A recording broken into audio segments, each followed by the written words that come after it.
Hello guys! Welcome po sa Stock Market for Beginners. Ito po ang Before You Invest in the Stock Market series. Lesson number 11. Last na po ito sa series po na to.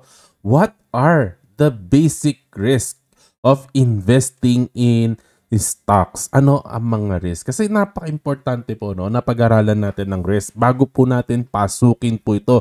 Kaya po ito ay nasa before you invest. Kasi po ang stock investing, katulad ng sinabi ko before, hindi po siya straightforward katulad ng alam natin ng mga investment like time deposit. Iba po ang market behavior. Kung hindi ka familiar, ay nako po. Ayan, no? Maaaring mawalan ka ng pera. So, kailangan alam po natin ang mga basic risk para maprotektahan natin ang ating pera. Ayaw natin magkamali. Ang gusto natin, kumita at hindi malugi. At number 1 po agad, no? Sa listahan natin, uumpisan po muna natin sa medyo hindi ganun kabigat. Yung tinatawag na temporary paper loss. So, ibig sabihin, loss po tayo pero sa papel lang, hindi siya permanent, no? So nangyayari po ito kung yung binili po nating stocks ay bumaba ang presyo pagkabili natin. Pero dahil hindi pa natin ibinebenta, hindi pa po totoo ang loss po na ito. Ang tawag po sa kanya ay paper loss lang. At normal lang naman po na ang presyo po ay bumababa, tumataas sa stock market. So hindi po tayo magpapanik kung meron pong paper loss. Halimbawa, bumili tayo ng LTG, no? Sa halagang 12 pesos, bumili tayo ng 100 shares. Ngayon, bumaba po si LTG to 11.50. So may paper loss na po tayo, 50 pesos. Pero dahil hindi natin binenta, chill lang po tayo. Kasi mali natin, baka after a few weeks, a few months, tumaas naman ang presyo niya. Maging 13 pesos, 14 pesos, 15 pesos. So at that time, magiging na po tayo. Makakabawi po tayo. So okay lang naman po yun. Basta maganda ang company, may pag-asa po tayo na bumalik at mag-gain po tayo at hindi po to maging talagang totoong lost. Okay? So number 2 naman po, yung kabaliktaran niya, permanent na capital loss. Patay-patay na po tayo dito kasi permanent na po ito. Ito po ay talagang totoo na po tayo mawawalan ng pera at wala na po tayong pag-asa na maka-recover, no? Ang isang mga halimbawa po dito, bibigyan ko kayo ng maraming halimbawa, no? Yung negosyo ay naging masama na po ang takbo at yung negosyo, no, simula nung nabili natin ay talagang papangit na po at wala nga po tayong nakikitang pag-asa na gaganda pa ang negosyo po na yon. So unlike paper loss, ito po ay malamang hindi na po babalik sa dati at malamang ang pera po natin ay bye-bye na, no? So wala na po tayong naming names, no? Magiging vague na po tayo. Halimbawa, bumili tayo ng company na ABC at 5 pesos, tapos dahil ang sama-sama po, no, ng negosyo, pababa ng pababa, pabagsak ng pabagsak ang kita nila, naging 1 peso na lang po, no?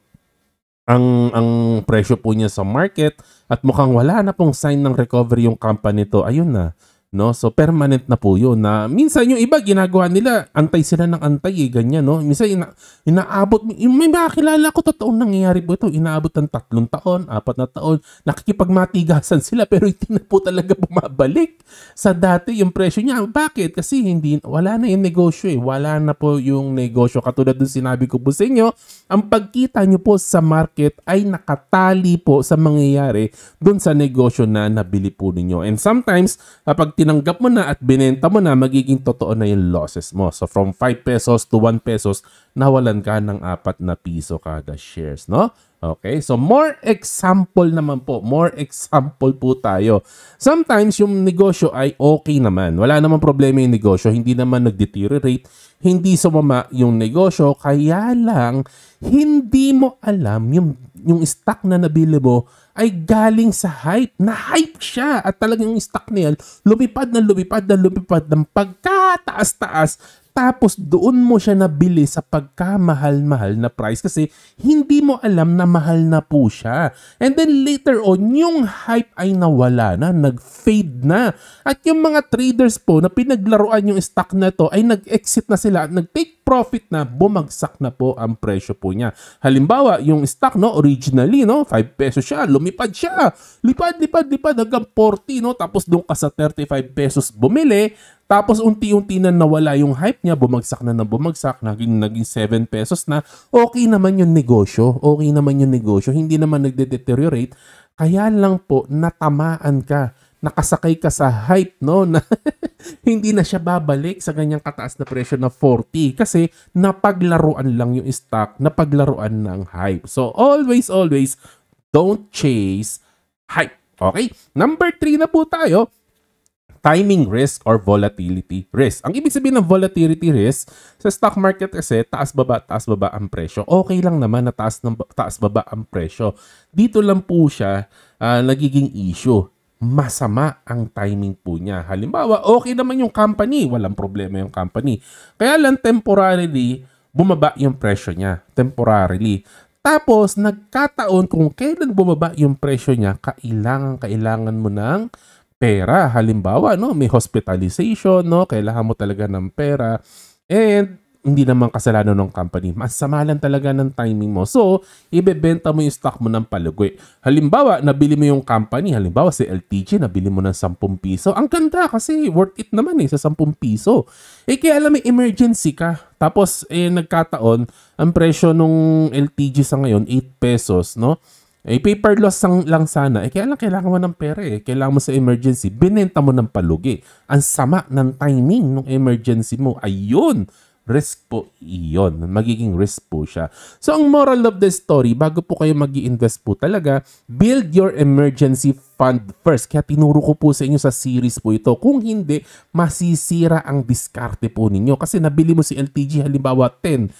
Alam naman natin, no, aabot sana to ng 15 pesos, 20 pesos, pa-profit sana tayo na maganda. Kaya lang, ayun wala tayo emergency fund. Okay, no? Number 4 na po tayo, liquidity risk. Ito, napaka-importante po na matutunan po ninyong lahat. Hindi po lahat ng stocks ay pareho po. Ang ibig pong liquidity risk, no, ibig sabihin po niya, may mga stock po na hindi kasi sila popular. Konti lang po ang demand sa kanya. Konti lang ang nagba-buy and sell sa kanya. So, ibig sabihin, pag bumili ka ng isang stocks na hindi liquid, no, ang baba ng volume po niya, ibig pong sabihin, yung time na kailangan mong ibenta na siya, baka hindi mo siya maibenta sa magandang presyo, no? Halimbawa, may nabili kang isang stocks, 2 pesos, no? Tapos naging 4 pesos siya, di okay, no? Ang taas-taas sana ng gains mo. Gusto mo nang ibenta, walang bumibili. Walang liquidity. Paano yan? So, hindi mo mabenta-benta. Tapos worse, no? Napilitan kang ibenta sa mas murang halaga na lugi ka pa. Pwede pong mangyari po yon kapag nag-i-invest po tayo sa mga stocks na hindi po liquid. So, kailangan maingat po tayo. Lalo na po, Philippine Stock Exchange, maliit na market. So, marami rin pong stocks na mababa ang liquidity. So, for beginners po, ang bilin po natin, always start po sa mga large cap and blue chip stocks, yung mga popular stocks, para po mataas ang liquidity po nila. Para pag kailangan nyo po ng pera, kailangan nyo ibenta, madali pong ibenta kasi very, very popular and very, very liquid po sila. Okay? Number 5, very important po. Marami pong nagkakamali dito. Not understanding what you are doing. Very, very important po, no? Kailangan alam natin ano ang ginagawa ng kumpanya. Hindi po tayo umaasa sa tips, sa hype, sa social media, no? Na hindi tayo nagre-research, no? Hindi natin ina-analyze yung business at wala tayong kaalam-alam sa industry, no? Hindi po tayo makakapag-invest na may confidence. So, mahirap po yan, no? Halimbawa, ito maraming gumagawa po nito, no? Nag-invest sa stocks kasi maraming content creator sa YouTube at TikTok ay talagang pinopromote yung stock na to. Ayun, no? Ngayon, ang hindi mo alam, kaya siya kino-content sa YouTube at TikTok kasi nga popular stock siya at ang hinahabol ng creator ay views, mataas na views, hindi dahil magandang investment po sila. Ayun ang ibig ko pong sabihin, doon ka naipit, no? Ayan. So, wag po tayong bibili ng stock na hindi natin naiintindihan. Kailangan naiintindihan po natin. More example pa po, no? May nakita tayong kumpanya, no? Na pinag-uusapan sa mga forum, no? Nasali tayo ng sali sa forum o kaya sa mga Facebook page, Facebook group, no? At excited ang mga tao. Tapos, bumili ka kasi nga pinag-uusapan sa forum. Later on, na-realize mo, no? Hype lang pala yun. Ayun, no? Nung nakabili ka, nag-exit na pala. Mali na yung timing mo. Yung nagsulat ng post sa forum, yung nagsulat sa Facebook page, nagte-take profit na sila. Ikaw, papasok pa lang sila, pauwi na. Wala na. Late ka na. Ikaw na yung profit at sila ay kumita na. Ikaw, lugi ka na, no? Ayan. So, another example, YouTube investor recommend the stock, no? Pinagkatiwalaan mo. Hindi mo chinek, no? If it's a good time to buy, no? Nangyari po ito. Totoo naman, no? Na minsan, yung mga content creator, katulad ko, may kino-cover kami na stock at nakita mo, no? Pinag-uusapan ng lahat ng tao. Ang problema, luma na yung video, no? Nung binili mo siya, mahal na. Nung binili ng mga content creator, mura pa. So yun, kaya hindi natin alam yung value, hindi natin alam kung kailan papasok. So yun, ang hirap po talaga pag pumapasok tayo na hindi natin naiintindihan. So wag po tayong basta-basta magtitiwala sa mga forum at content creator. Number 6 po na risks, kailangan na maintindihan, misinformation at conflict of interest, no? Always po, pera po ang pinag-uusapan sa stock market. So pag ganyan po, nag-i-exist po ang wrong advice or mga half-truths. No, hindi lahat na naririnig natin ay reliable at totoo. At may mga makikita po tayong mga sources na confident, no, doesn't mean na correct. Even gurus pwede pong magkamali. No? Okay, marami po talaga ang mapagsamantala. At marami din po, no, na talagang hindi natin may iwasan. Mali po ang opinion, no? So, even reputable sources can make bad calls, no? Either sinasadya o hindi sinasadya, pwede pong magkamali. Tao lang po. And some people or institutions, sometimes, may hidden agenda, magkaiba sa agenda mo. So, don't blindly trust everything you see online. Do your own research before making any moves. Be skeptical always. Be skeptical always. So, bibigyan ko po kayo ng example po dito. Halimbawa, maraming mga big institution, halimbawa, or platform na nagpo-promote sila ng mga stocks, no? At makita po ninyo, no? Yung pinopromote nila. Kaya pala nila pinopromote yun kasi popular sila. Popular yung mga stocks na. It doesn't mean na naniniwala sila sa stock na yun. It doesn't mean maganda yung stock na yun. Kaya nila pinopromote kasi popular at alam ng masa at alam ng tao. Ano? Ang agenda pala nila, pag narinig mo kasi na ang pinopromote nila popular, mas malaki yung chances na magsa-sign up ka sa platform nila. Okay? Nakuha po ninyo. Ayun, no? Ang ibig po kasi sabihin ng research po talaga, ikaw mismo ang mag-aaral ng kumpanya, hindi ka aasa sa ibang tao. Titingnan mo yung financial statement, yung ganyan, dapat mag-aaral po tayo ng ganyan. Kaya mga po, gumagawa tayo ng series para matuto po tayo, tumayo sa ating sariling paa at mag-aral po tayo, no? Dapat naintindihan natin yung industry at yung competition, no? At yung mga red flags, dapat may understanding po tayo niyan. At dapat tayo po mismo ang may sariling conclusion at hindi po tayo nangongopya ng opinion ng iba. Number 7, very, very important, emotional decision. Malaking risk po ito. Overexcitement. Ayan, ang laking problema po niyan. Yung sobrang excited, sobrang confident, no? At sobrang greedy. Nagsasama-sama po yan.